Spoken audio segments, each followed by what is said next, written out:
Hoy, Auntie Jazz. Pagod ka na ba dyan? Ha? Pagod ka na ba dyan sa bahay ni Kuya? Kasi, di ba sabi mo, ikaw yung auntie? I mean, ate? Parang feel ko, parang lola. Charot lang. Mas lola pa nga ako. Huy! Uwi ka na doon sa Dumaguete. Magkita lang tayo doon sa Mabinay. Ang lapad na likod mo, buti lang sa akin. Hindi. Kaya ni sinaway mo si Bibi Fiang namin. Guys, if gusto niyo magstay si Fiang sa loob ng bahay ni Kuya, please, si BBS Fiang.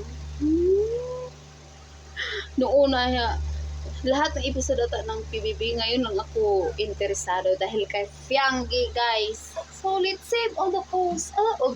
Diba? You like Fiang? Oh, thank you. Si Jess. Ay, gusto mo si Jess?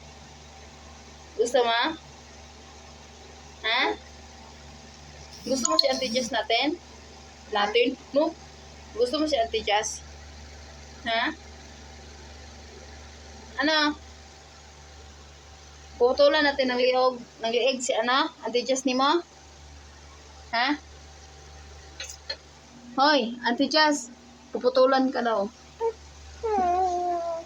Kainis yun. Inaaway palagi. Wala nang ang friend dyan si BBS. Tapos manipulator ka pa. Nagmamanipulate. Manipulate ka pa sa sa Fiang namin. Kainis talaga itong ante. Lola Jess mo yun eh. Kainis. Yung Fiang namin, maganda yun. Hoy, hindi mo na sa pag-away yun ha, kay Biskan Tagay Negros ko. Gusto ko si Fiang baskin Mandalo, yung nasaya Kuya Brex Tani, isebo man si Mark Teres. Hoy, Ding Dong Pat. Nababaliw ka na. Nababaliw talaga ako sa kay Fiang. Kumama ko sa lalapit ka lang. Nababaliw na yan. Kung lalapit ka, nababaliw na yan. Lalapit yan. Wag daw ako lalapit guys, wag daw ako lalapit sa kanila kasi nababaliw na ako kay Fiang. Oh, ayun ha. Pati ako, sinambihan na ako na baliw na ako sa PBB. Dahil yung kay Fiang. Isip niyo siya guys ha. Nagigigil talaga ako. Gusto ko? Ito? Ay, ganyan. Kainis. Sakit.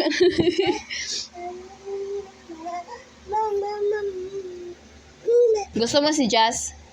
Gusto mo si Jazz? Ayaw niya kay Jazz?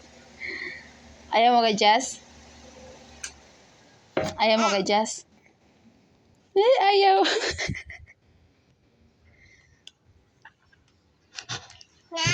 Ayaw. Hoy, basher mini Jazz.